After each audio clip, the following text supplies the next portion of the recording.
Primary standard सब्स्टान्स अस्ति हामीले गर्दै थियौं।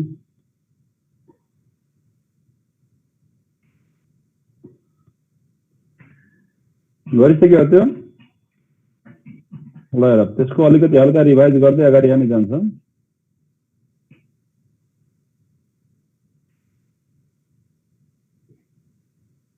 ल हेर, प्राइमरी सब्स्टान्स केलाई भन्छ? सबभन्दा फर्स्टमा यहाँ चाहिँ के छ भन्दाखेरि what is the primary standard substance भन्यो भने हामीले त्यसको डेफिनेसनमा लेख्छ the substance from which given concentration solution, जुन कन्सन्ट्रेसन हामीले भनेको हुन्छ, प्रपोज गरे हुन्छ, दिएको हुन्छ, given concentration can be prepared by dissolving calculated amount of solute in known volume of solution is called के छ प्राइमरी स्ट्यान्डर्ड सब्स्टान्स, जसमा गिभन कन्सन्ट्रेसन जुन छ त्यसको हामीले बनाउन सक्छ क्यालकुलेटेड अमाउन्ट लिएर नोन भोल्युममा डिजल्भ गराउँदाखेरि त्यसलाई हामीले के भन्छ त primary standard transfer. Primary standard सब्स्टान्सको केही इक्जाम्पलहरु यिनीहरु छ।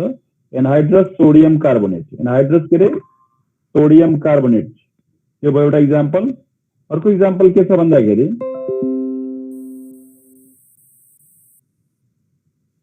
अर्को इक्जाम्पल छ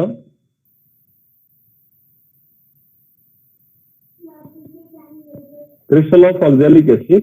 त्यसपछि अर्को इक्जाम्पल के रहेछ भन्दाखेरि अर्को इक्जाम्पल छ हाम्रो पोटासियम ब्रोमेट, अर्को मोड साल्ट भयो। जस्तै हाइपो तिमीले नाम सुने होला, त्यो इट इज यिनीहरु के छ they are example of primary standard substance. Primary standard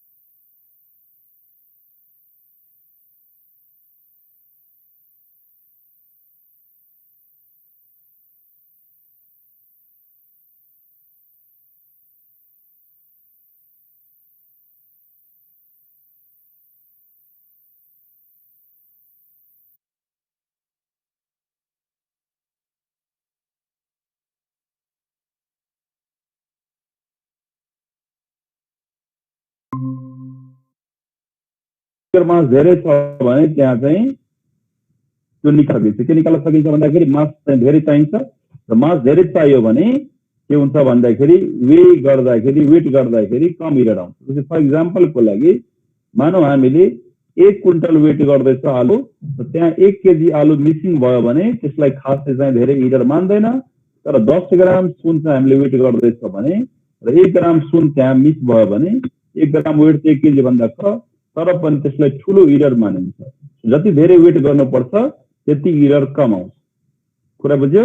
त्यसपछि के छ भन्दाखेरि its composition should be unchanged in solution और इन सलिड स्टेट। यसको कम्पोजिसन चाहिँ के हुनुपर्छ भन्दाखेरि कम्पोजिसन जुन छ त्यो सलिड स्टेट र सल्युसनमा एउटै हुनुपर्छ, फिक्स हुनुपर्छ। भन्नुको मतलब यदि सलिड फर्ममा छ भने त्यहाँ चाहिँ केसँग रिएक्सन गर्नु भएन त एटमोस्फियरमा भएको CO2 सँग रिएक्सन गर्नु भएन सलिड फेजमा छ भने। र यदि सपोज गरेर सल्युसनमा छ भने के भन्दाखेरि वाटरसँग रिएक्सन गर्नु भएन, त्यसको कम्पोजिसन जुन सब्स्टान्स प्राइमरी स्ट्यान्डर्ड सब्स्टान्स छ त्यसको कम्पोजिसन फिक्स हुनु पर्छ। ओके, अब त्यसपछि प्राइमरी स्ट्यान्डर्ड सब्स्टान्सको रिक्वायरमेन्ट्स पछि प्राइमरी स्ट्यान्डर्ड सल्युसन केलाई भन्छ? The solution which is prepared by dissolving primary standard substance is called primary standard solution. The solution which is prepared by dissolving primary standard substance is called primary standard solution. अब standard solution केलाई भन्छ त्यो पहिला जानु। Standard solution को मतलब हुन्छ the solution whose concentration is given or known, त्यसलाई भन्छ हामीले standard solution। यहाँ लेख्दैछ एउटा चाहिँ डेफिनेसन छ यहाँ दिएको छ के भन्दाखेरि in volumetric analysis concentration of one of the solution is given। एउटाको सल्युसन दुईटा सल्युसन हुन्छ भोल्युमेट्रिक एनालाइसिसमा, एउटाको हेल्पबाट अर्को हामीले के निकाल्नु पर्ने हुन्छ कन्सन्ट्रेसन निकाल्नु पर्ने हुन्छ। सो भोल्युमेट्रिक एनालाइसिसमा यदि एउटा सल्युसनको कन्सन्ट्रेसन दिएको छ भने त्यसलाई स्ट्यान्डर्ड सल्युसन भन्छ। जसको दिएको हुँदैन त्यसलाई चाहिँ हामीले के भन्छ, अननोन सल्युसन। ल हेर यहाँ लेखिदिएको छ, इन मेटिकलाइसिस concentration of one of the solution is given is known as standard solution. अब तिमीलाई एक्जाममा सोध्यो व्हाट इज स्ट्यान्डर्ड सल्युसन, तिमीले के लेख्छौ त्यसको एन्सरमा, the solution whose concentration is known और गिभन इज कॉल्ड के त स्ट्यान्डर्ड सल्युसन, त्यो तिमीले भन्नु पर्छ। त्यसपछि अर्को भनेको छ the solution whose concentration is not given, उसको कन्सन्ट्रेसन दिएको हुँदैन, or to be determined, concentration is not given or determined, जसको determine गर्नु पर्छ, is to be थप्दा हुन्छ यहाँ, is to be determined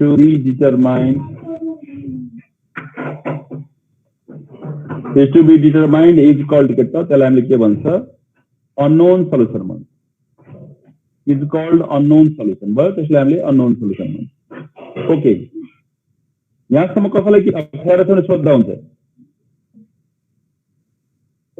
any question?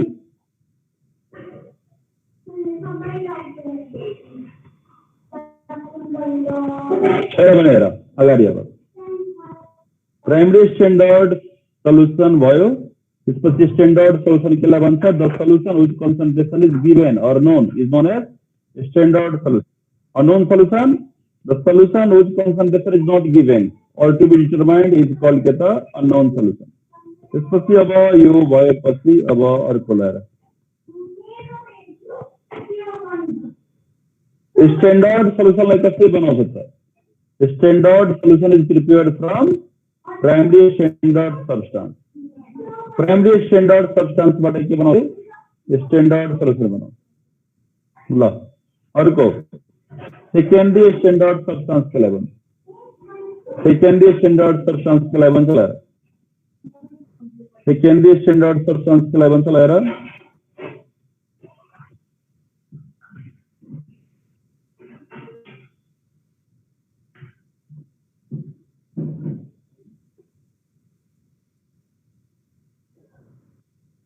the substance which is primary, which is not primary standard substance is called get a secondary standard substance। त्यसपछि अब यदि एक्जाममा हामीले सोधिरहेछ what is secondary standard substance भने हामीले डेफिनेसनमा यो लेख्नु पर्छ, the substance which is either hygroscopic, efflorescent और के त डेलिक्वेसेंट। तीनवटामा कुनै एउटा प्रपर्टी छ भने त्यसलाई हामीले के भन्छ, सेकेंडरी स्टैंडर्ड सब्स्टेंस। फर एक्जाम्पल लागि यो छ तलको, फर एक्जाम्पलमा यो लिन सक्छ हामीले। फर एक्जाम्पल लाएर के छ, NaOH, KMnO4, H2SO4, etc। एकचोटि फेरि डेफिनेसनलाई हेरौँ हेर, सेकेन्डरी स्ट्यान्डर्ड सब्स्टेंस केलाई भने जुन प्राइमरी स्ट्यान्डर्ड छैन त्यसलाई हामीले सेकेन्डरी स्ट्यान्डर्ड सब्स्टेंस भन्न सक्छ, अथवा the substance which is either hygroscopic,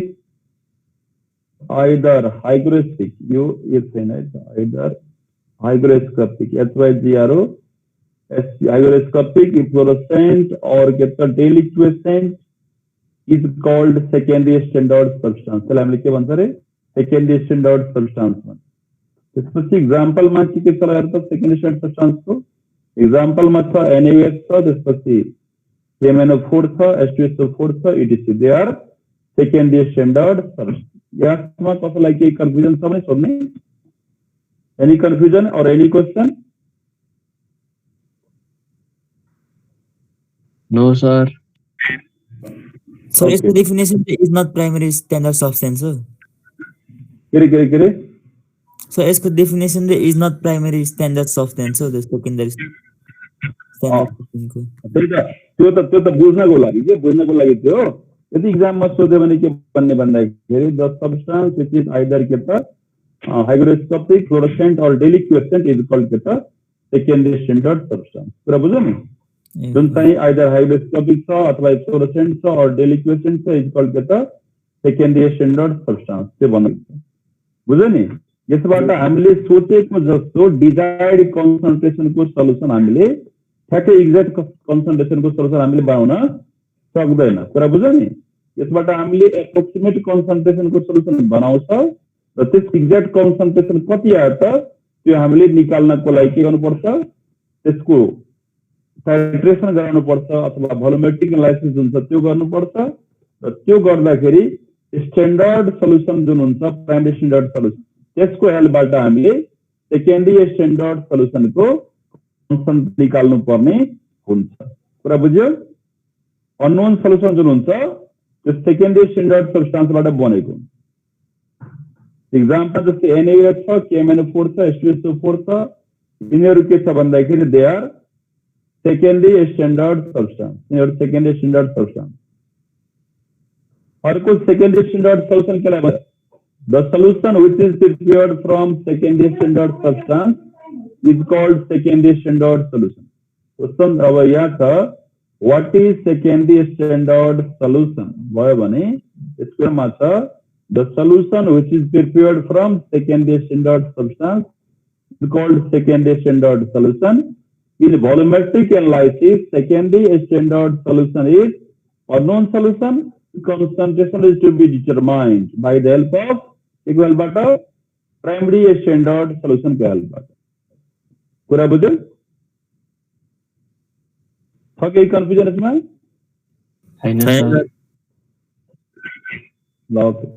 अब त्यसपछि हामी अलि अगाडिको कुरा अब फेरि पढ्छौं सेकेन्डरी स्ट्यान्डर्ड सल्युसन पछि अर्को टर्म छ अब हाम्रो के भन्दाखेरि अर्को टर्म रहेछ त्यसपछि अब टाइट्रेसन के चाहिँ जानुला टाइट्रेसन केलाई भन्छ त्यसपछि भोल्युमेट्रिक एनालाइसिस केलाई भन्ने त्यो कुरा जानु पर्यो टाइट्रेसन और भोल्युमेट्रिक एनालाइसिस के हो यो जान्नु पर्यो अलि ठुलो गर्दै अलि सानो देख्या होला त्यो धेरैले देखेकै छैन होला त्यही भएर अलि ठुलो गर्दैला र अलि ठुलो गरेपछि यहाँ चाहिँ छ के भनेर छ the process in which concentration of one of the unknown solution determined by the help of a standard solution is called titration. पूरा बुझिरहेछ छ unknown को concentration अथवा unknown को strength concentration दुईटै एउटै कुरा हो strength भन अथवा concentration भन त्यो एउटै कुरा हो so unknown को concentration और unknown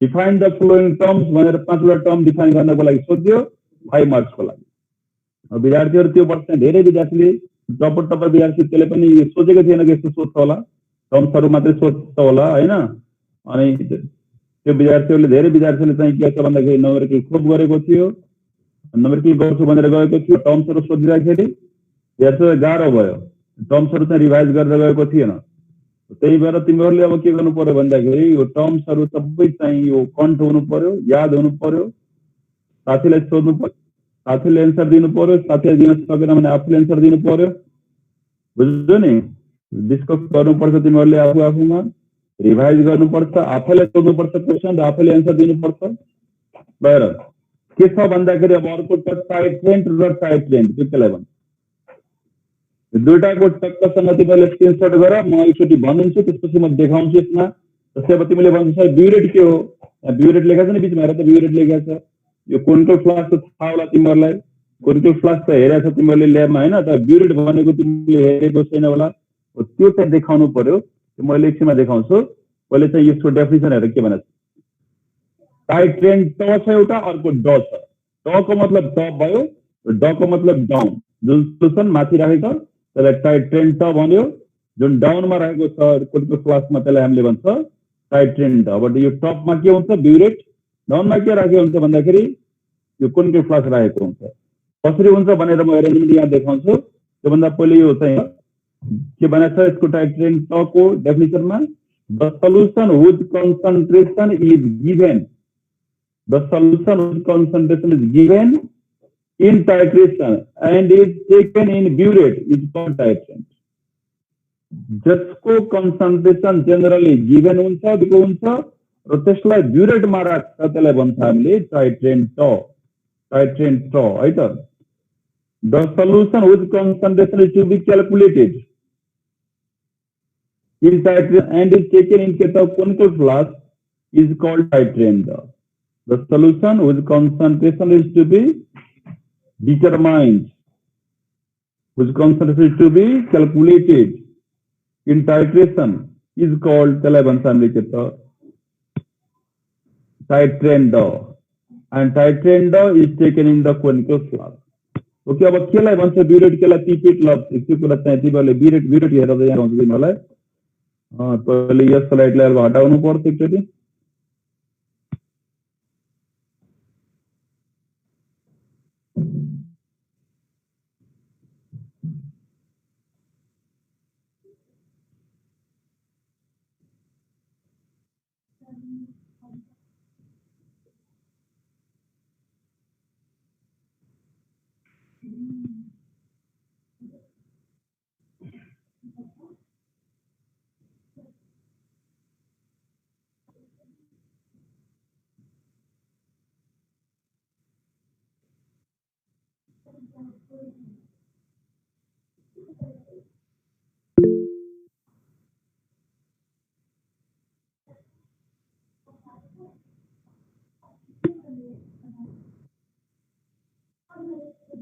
ओके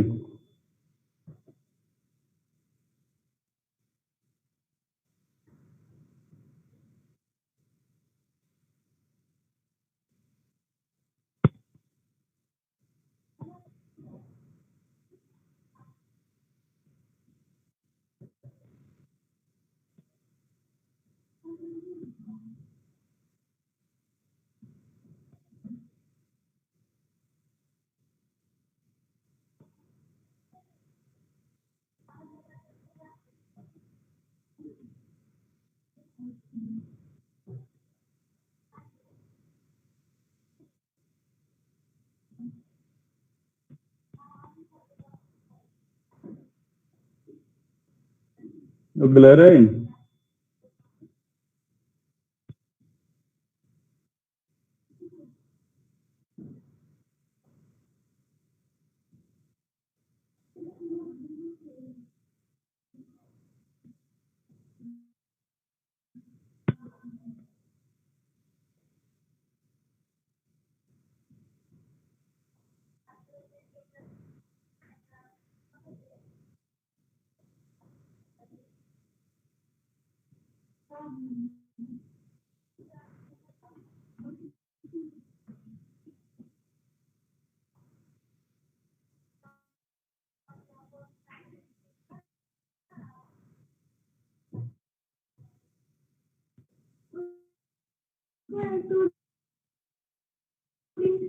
तिम्रो जोइन क्लास क्याम्ब्रिज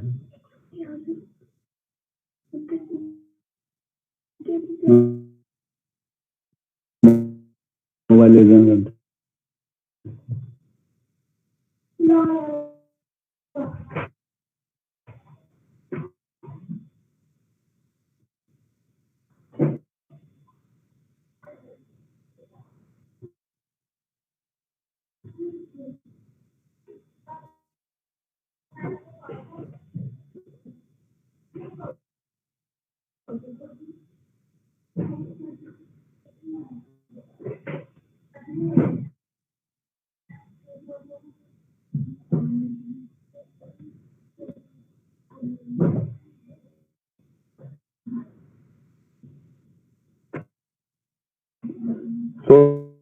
स्लाइडहरू चाहिँ क्लासरुममा अपलोड गरिदिनु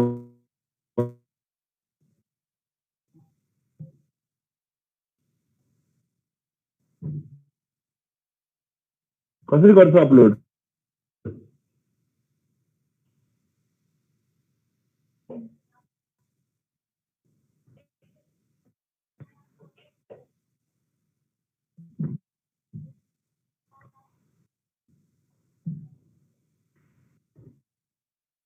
हो सर अपलोड गरिदिनु है ल सर एकचोटि प्राइमेरी अपलोड स्ट्यान्डर्ड सब्स्टेन्सको त्यो स्लाइड देखाइदिनु न।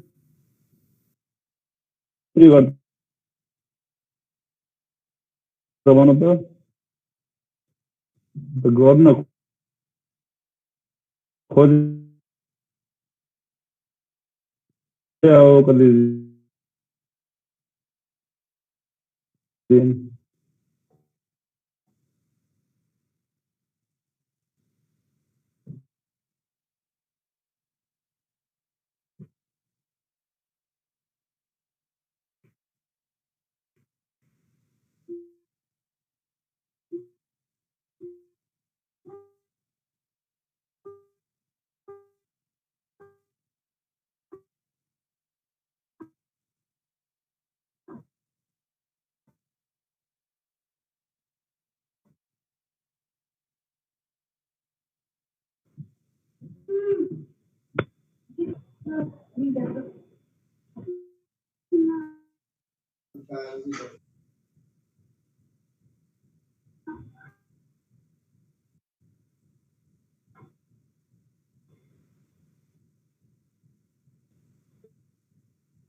The substance from which given concentration, given भनेको जुन हामीले भनेको हुन्छ डिजायर गरे हुन्छ पोल्ड गरे हुन्छ, given concentration solution can be prepared by dissolving calculate amount, जुन हामीले VN/1000 गरेर अथवा molarity into molecular mass into के छ भन्दाखेरि तिम्रो भोल्युम इन ml/1000 गरेर निकाल्छ, त्यो चाहिँ calculated amount absolute in the known volume of solution. कति भोल्युम भनेको हुन्छ त्यो VML जो कति दिएको हुन्छ अथवा V लिटर कति दिएको हुन्छ त्यतिमा डिजल्भ गराएर त्यसलाई भन्छ हामीले प्राइमरी स्ट्यान्डर्ड सब्स्टान्स। यसको इक्जाम्पल के छ?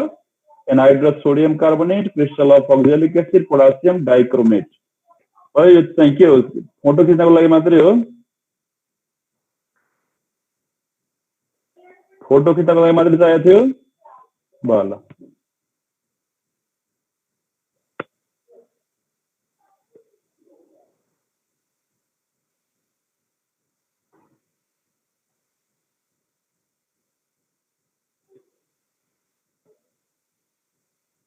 गएर अब जुन केही कुराहरू केही टर्म्सहरू जस्तै अब लगाएर इक्विभ्यालेन्ट मास इन ग्रामको मतलब हुन्छ ग्राम इक्विभ्यालेन्ट, कुरा बुझ्यो नि?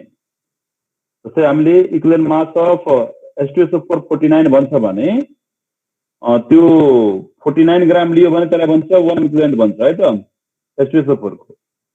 त्यस्तै तिमीले मोलिकुलर मास इन ग्राम लियो भने त्यसलाई मोलार मास भन्छ। जस्तै सल्फ्युरिक एसिडको मोलिकुलर मास कति हुन्छ? 98 AMU हुन्छ। रचमा तिमीले यदि ग्राममा त्यसलाई लिदियो भने त्यसलाई भन्छ molar mass. Molar mass of clear आइरा छैन।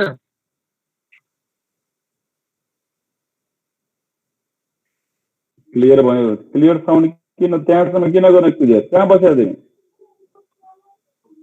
यहाँबाट क्लियर गरेर ल ओके। फेरि के छ भन्दाखेरि इक्विभ्यालेन्ट मास इन ग्राम छ भने त्यसलाई ग्राम इक्विभ्यालेन्ट भन्छ। त्यस्तै मोलिकुलर मास इन ग्राम छ भने त्यसलाई हामीले मोलर मास भन्छ। एक मोलको मासलाई भन्छ मोलर मास। सिम्पल कुरा। ल अब अस्ति चाहिँ त्यो कतिजनाले मैले बुझाएको छैन भनिरहेको थियो म त्यो कुरा हो है त एकदम सजिलो कुरा इक्विभ्यालेन्ट मास इन ग्रामको मतलब ग्राम इक्विभ्यालेन्ट भयो र यदि 1 मोलको मास छ भने त्यसलाई के भन्छ मोलर मास अफ सब्स्टान्स अनुसार फरक फरक हुन्छ सबैको एउटै हुँदैन मोलर मास सब्स्टान्स अनुसार फरक फरक हुन्छ सबै सब्स्टान्सको एउटै हुँदैन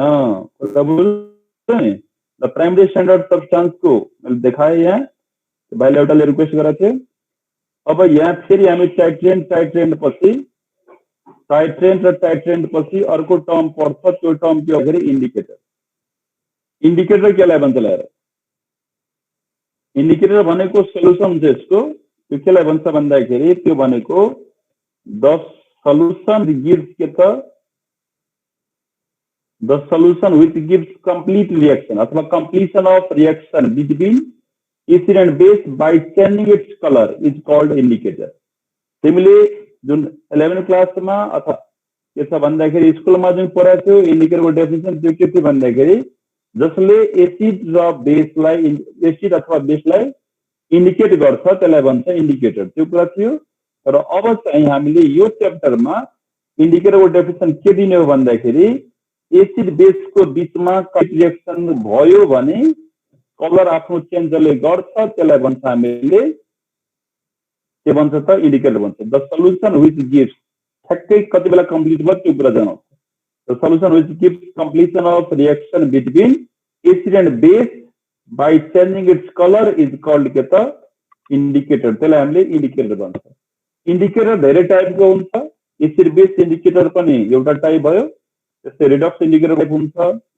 त्यस्तै के छ भन्दाखेरि त्यो मेटल आयन इन्डिकेटर हुन्छ त्यस्तै कम्प्लेक्स फर्मेसन इन्डिकेटर हुन्छ धेरै टाइपको इन्डिकेटरहरू हुन्छ त यो इन्डिकेटर चाहिँ यिनीहरू जुन तीनवटा इन्डिकेटरको नाम लेखेको छ के भन्दाखेरि फिनोक्साइड methyl orange litmus paper they are के त acid base indicator generally used acid base indicators are phenoxylane methyl orange as well as litmus paper यिनीहरू चाहिँ जेनरल युज हामीले गर्छ अझै हुन्छ यसमा एसिड बेस इन्डिकेटरमा तर जेनरली युज हामीले यिनीहरू चाहिँ गर्छ त्यसपछि लगाएर त अब यसको एकदम इन्डिकेटरको लागि अर्को टर्म छ पीएच केलाई भन्ने पीएच रेन्ज अफ इन्डिकेटर केलाई भन्ने the range of pH value along which indicator works effectively the range of pH value along which indicator works effectively is called pH range त्यसलाई pH range भन्छ अथवा जुन pH range को बीचमा इन्डिकेटरले आफ्नो colour change गर्छ त्यसलाई हामीले के भन्छ भन्दाखेरि pH range भन्छ the range of pH value along which indicator works effectively or changes its color is called pH range त्यसलाई हामीले pH range भन्छ इन्डिको मेन काम के हो भन्दाखेरि आफ्नो कलर चेन्ज गर्नु एक कलरबाट अर्को कलरमा जानु the pH range of methyl orange is कति हुन्छ 3.1 to 4.4 पीएच भ्यालु 3.1 to 4.4 को बीचमा यसले आफ्नो कलर चेन्ज गराउने गर्छ जस्तै pH range of phenolphthalein is 8.2 to 10.0 त्यो त्यस्तै pH range of litmus paper is 5.5 to 7.5 यो हुन्छ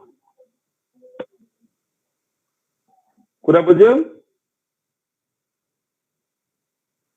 अब इन्डिकेटर भनेको तिमीहरूले जान्नुपर्छ सोध्छ यो पनि व्हाट इज इन्डिकेटर भनेर सोध्न सक्छ इन्डिकेटरको डेफिनेसनमा तिमीले भन्न सक्छ द थर्ड सल्युसन अथवा the organic solution which gives the completion of reaction between acid and base by changing its colour is called indicator third solution किन भने सर भने एक सल्युसन भयो टाइट्रेन्ट एउटा सल्युसन भयो र टाइट्रेन्ट अर्को सल्युसन भयो टाइट्रेन्ट एउटा सल्युसन टाइट्रेन्ट अर्को सल्युसन भयो र थर्ड सल्युसन के भयो भन्दाखेरि indicator is the third solution the solution which changes the third solution which gives completion of reaction with acid and base by changing its colour is called indicator अथवा the auxiliary substance which gives completion of reaction between the and base by changing its color is called indicator त्यसलाई हामीले indicator भन्छ generally यो इन्डिकेटरहरु चाहिँ use हुन्छ केमा त acid base टाइट्रेसनहरुमा अब यति कुरा बुझ्ने अर्को टर्म अब बुझ के हो त्यो end point and equivalence point. End point भनेको त्यो पोइन्ट हो जुन पोइन्टमा इन्डिकेटरले आफ्नो कलर चेन्ज गर्छ। The point at which completion of reaction between acid and base is shown by changing the color of indicator is called के त end point। जुन पोइन्टमा इन्डिकेटरले आफ्नो कलर चेन्ज गर्छ अथवा कम्प्लिट रिएक्सन जुन पोइन्टमा इन्डिकेटरले आफ्नो कलर चेन्ज गरेर देखाउँछ त्यसलाई भन्छ हामीले end point. It is vertical point, it is visual भनेपछि कलर चेन्ज भएको देखियो point. At this point, pH is not exactly 7. pH value जुन छ त्यो exactly 7 हुँदैन। The point अर्को equivalence point केलाई भनिन्छ? The point at which total number of gram equivalent of acid and base are equal is called के त equivalence point। त्यसलाई हामीले equivalence point भन्छ। It is theoretical end point। यो के हो त? यो theoretical end point छ। It is also known as the nucleation point। यसलाई nucleation point पनि भन्छ। It is not visual point। At this point pH is 7। यसको point में यो point में pH value exactly कति हुन्छ त 7 हुन्छ। ओके, सो nucleation point को मतलब के हो त equivalence point हो। यो कुरा हामीले जान्नु पर्यो। ल अब आज हामीले जे पढ्नु के पर्यो यहाँसम्ममा कसैलाई केही कन्फ्युजन छ भने सोध्नु। Do you have any confusion? Any of you? No, sir. ल छैन भने ठिक छ। ओके, छ भने सोध्ने, छैन भने ठिक छ।